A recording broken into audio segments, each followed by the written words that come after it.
The house that I live in now with my family has an unfinished basement. This is the first house we have ever lived in that had a basement because they were not common in homes in the little town in New Mexico where we are originally from. This basement has been really creepy to me, most likely because having a basement was a new thing for me and because it wasn't too cozy or home-like. Our laundry room is in the basement.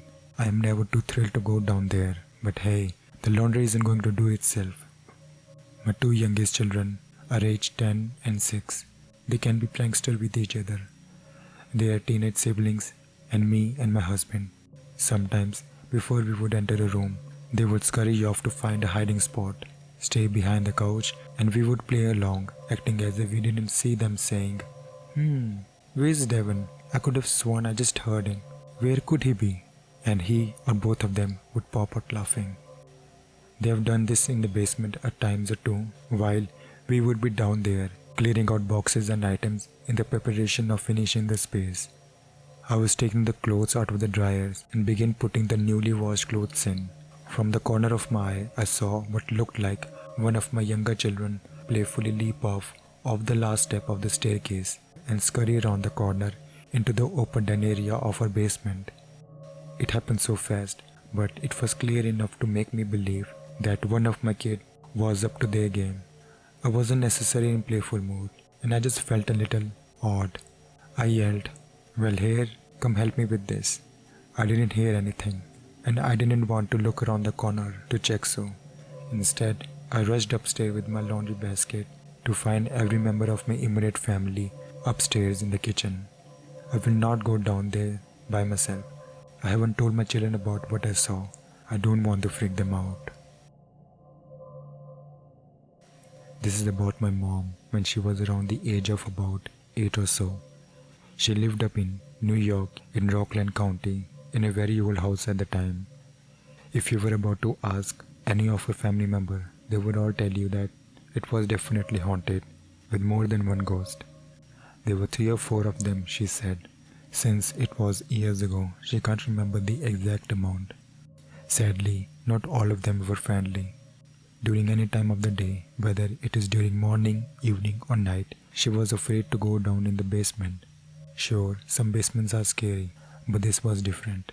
She learned to iron clothes at a very young age, and she would iron the clothes down in the basement. One day, when she went down there to iron, and she heard 2 men talking. She couldn't hear what exactly they were saying, since they were whispering, but she could tell it was 2 men. All of a sudden, it felt cold, and she knew that these men were ghosts. It doesn't get cold during summer, even if you're underground. She freaked and ran upstairs. When she got upstairs, the door slammed shut behind her without her even touching it. After that, she never went down to the basement again. That night, she went upstairs to change into her pajamas. She was home alone once again since everyone went out. Suddenly, she heard chairs moving across the floor in the kitchen. She got curious and went downstairs to see if someone had come home early. When she walked into the kitchen, everything was the same as it had been beside one of the chairs. It had been at the table, but somehow it had ended up 5 feet away from it, since she didn't pay any mind to it and thought it was just her imagination. So she moved back to the table and went upstairs. Once she arrived in her room, she heard it again and figured that definitely wasn't her imagination this time. She went down to the kitchen again and found the same chair away from the table by 5 feet again.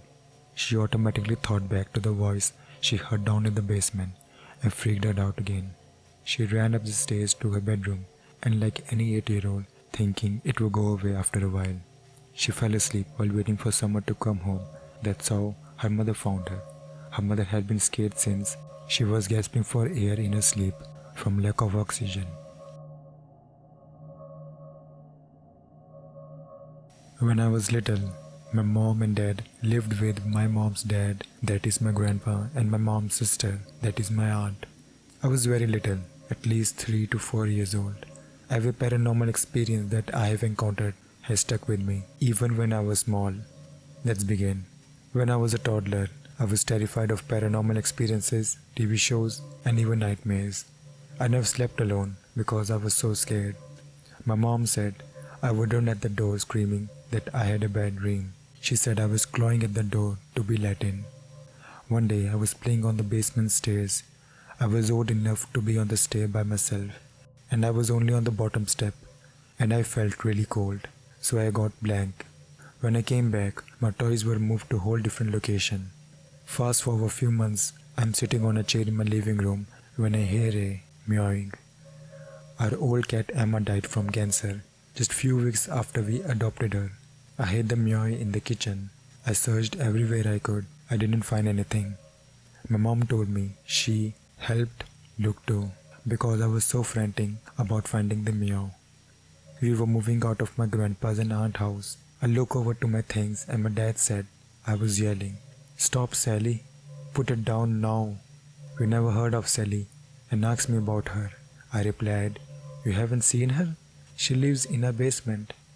I've always got the heebie-jeebie when I came to my aunt's house. I never go into that room again.